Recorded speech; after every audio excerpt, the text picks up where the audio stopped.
E. coli has prompted Vancouver Coastal Health to flag 8 Metro Vancouver beaches as, quote, not suitable for swimming. 6 are in Vancouver, including Kitts Beach. But luckily, Kitts Pool is still open.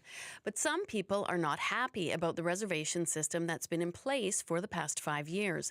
Among them is ABC Vancouver Park Board Commissioner Marie-Claire Howard. She plans to introduce a motion on Monday to change that. Good afternoon. How are you? Good afternoon. I'm great. Wonderful. So what do you plan to propose on Monday? Well, I would like to see the month of August until the closing the pool for the summer. I would like to see the removal of a booking system to actually evaluate how it would work without this that people do not like. It's a system that people find gets in the way of their enjoyment in the pool.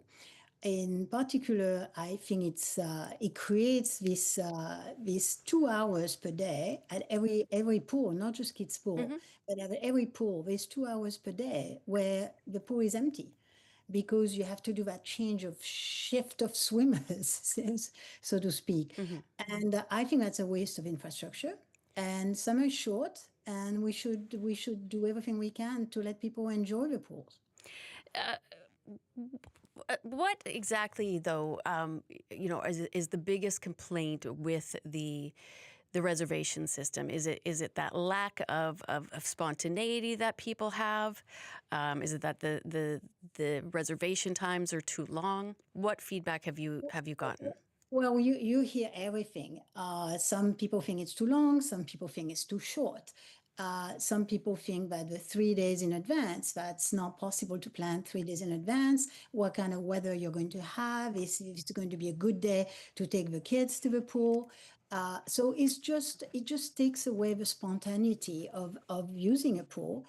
And then once you're actually there, you have to put up with this, what I would call a fire drill, that is getting everybody out of the water every couple of hours to so-called clean it, but really it's to clean it of swimmers. So I don't understand. I think we are misusing our infrastructure. We don't have enough pools in Vancouver for the number of people, and the pools we have, we are not using them at capacity. Is this motion so that the reservation system will be removed from all the outdoor pools that have this in place?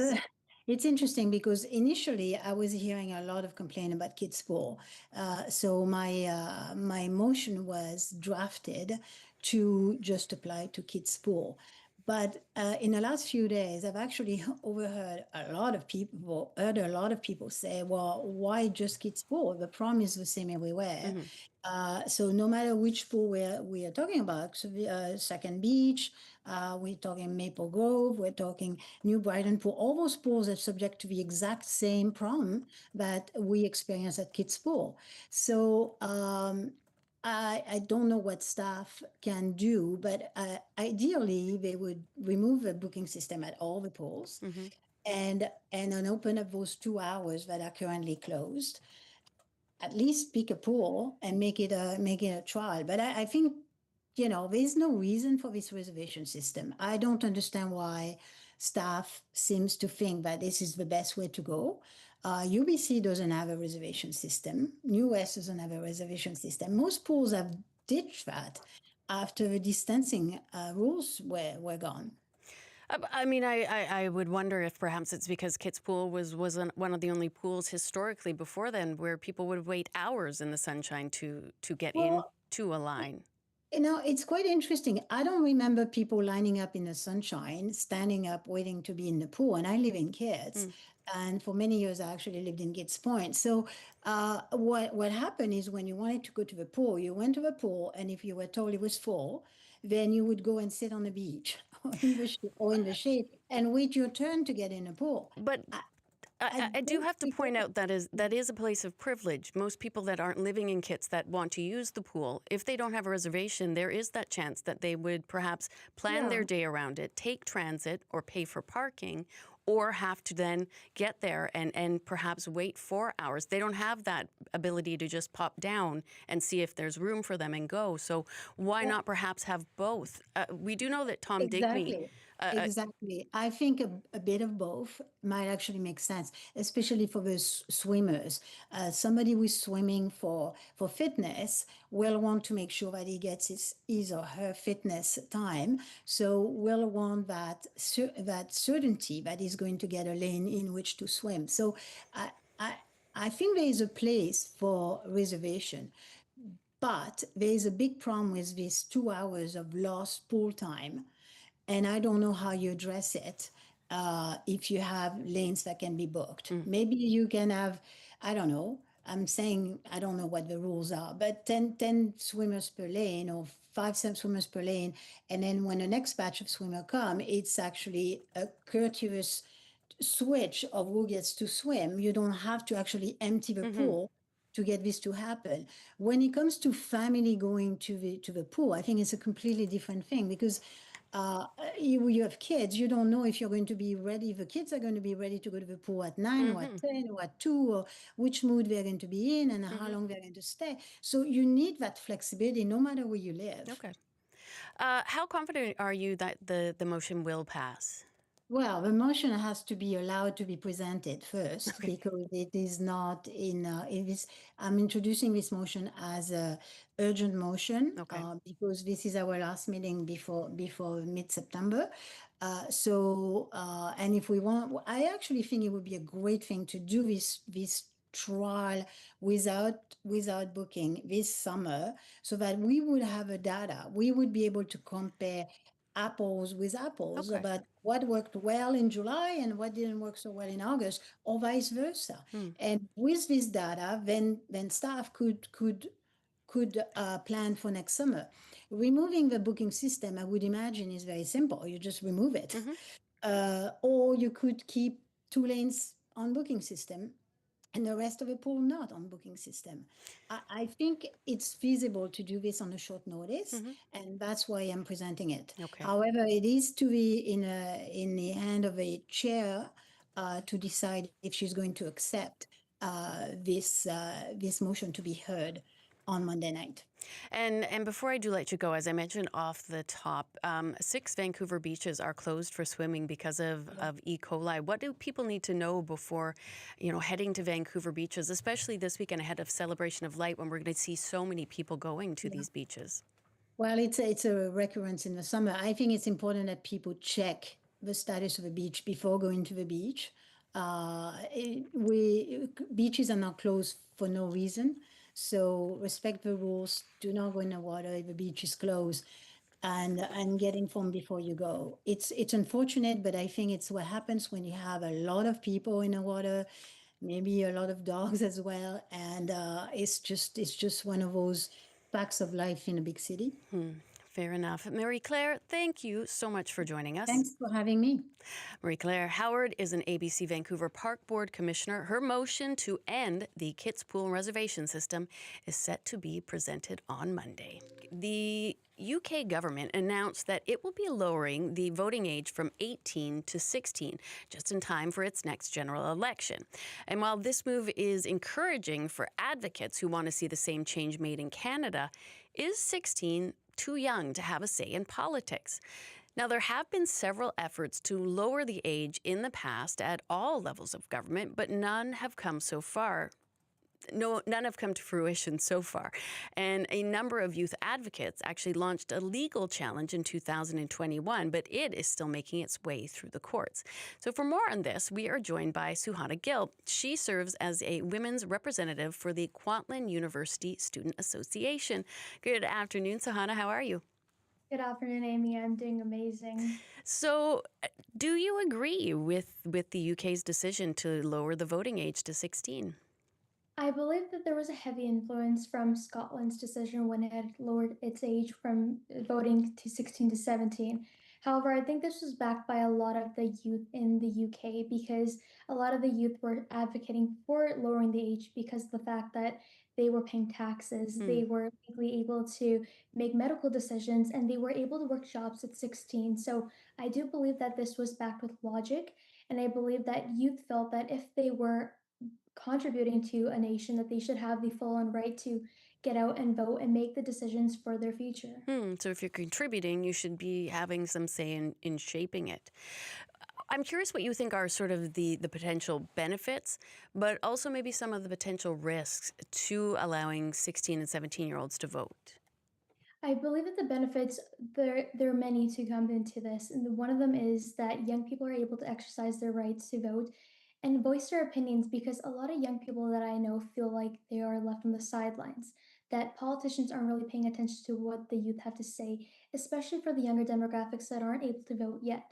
I mean, 16-year-olds, even in Canada, they are advocating for many things. However, they always feel that they're pushed to the sidelines. And that is also partially the reason why they want to be able to vote because voting is a way to make politicians listen. And when young people collectively get out and vote, that is a way of making sure that they are focusing on the younger demographic rather than focusing only on the older demographics because it makes it less work for the politicians overall if they don't have to focus on a certain demographic. Mm. However, the cons that come along with this comes to the deficit in voting when it comes to young people. We can only have a strong foundation if we target the main root cause of why there is a big deficit. And partially due to the reason is because of the civic education reform we don't have currently. I mean, schools are the main beginning social institutions when it comes to strong democracy. How are youth learning about what politics is, ideologies, and backing their understandings and making sure that their voting is ideologically based to their morals? And so schools should be teaching students the basics, which means what voting looks like, how to voice their opinions, what these parties are promising. But the thing is, if we don't focus on that now, especially in Canada, I mean, if we want to lower the age, we can go ahead and do it. But would that really target the main solution? The main solution to this problem would be civic education reform, not to just completely lower the age rather than just go off of something that we don't already have a strong foundation Hmm. on. Well, and that's one thing I wanted to ask, that even if we did lower that age, if you thought the youth would actually go to the polls. But yes, what role should the schools play in preparing young people to vote responsibly so that they will feel compelled to go to those polls? So when it comes to schools, it's very important that it is completely unbiased. And it's difficult, especially for teachers to teach something like this to students. I mean, they're young, they are easily sometimes persuaded, and it's hard. So what we need to focus on is to make sure that there's a strong structure within Canada where young people are able to understand the basic fundamentals of what politics is, how policies are made, how laws are made, and how media is too. I mean, everything ties in together. So if we give them a nice glimpse of what this looks like, it allows youngsters to actually form their own opinions. Rather than teaching them what to believe, allow them to learn critically, learn them to understand the importance of policies, the importance of voicing their concerns and opinions, because at the end of the day, it is their future. And it's so important that we are preparing our youth so that once they're out in the real world, they are able to understand the basics of everything and also vote based off what they actually truly think is correct, not because of what they are seeing on social media or what somebody else is saying, but because they are critically made up their own opinions. But when we look at the younger generations, we know that they are getting a lot of their news from social media. They are taking it in less traditional ways than we've seen in previous generations. So how do we make sure that through those channels they are still able to remain informed? How do the parties sort of sway their political campaigns and the parties themselves to make sure they're reaching them through the channels? It's that meet them where they are, not try to get them to where you are.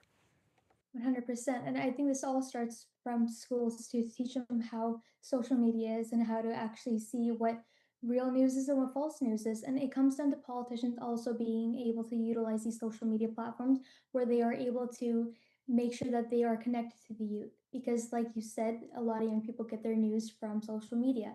But it's a matter of understanding what real news is and what fake news is and differentiating the two and making sure that not only politicians are aware of the importance of social media, especially in our generation. I mean, young people, social media is the main thing we utilize the most. It is how we get our information the quickest. So how do we go about utilizing that information and making sure that students are getting right information rather than getting easily persuaded. And I think this also comes down to a lot of elected officials making sure that they are advocating and speaking about things on social media openly, and also schools teaching them what real news is and what fake media is and how to get their actual information from.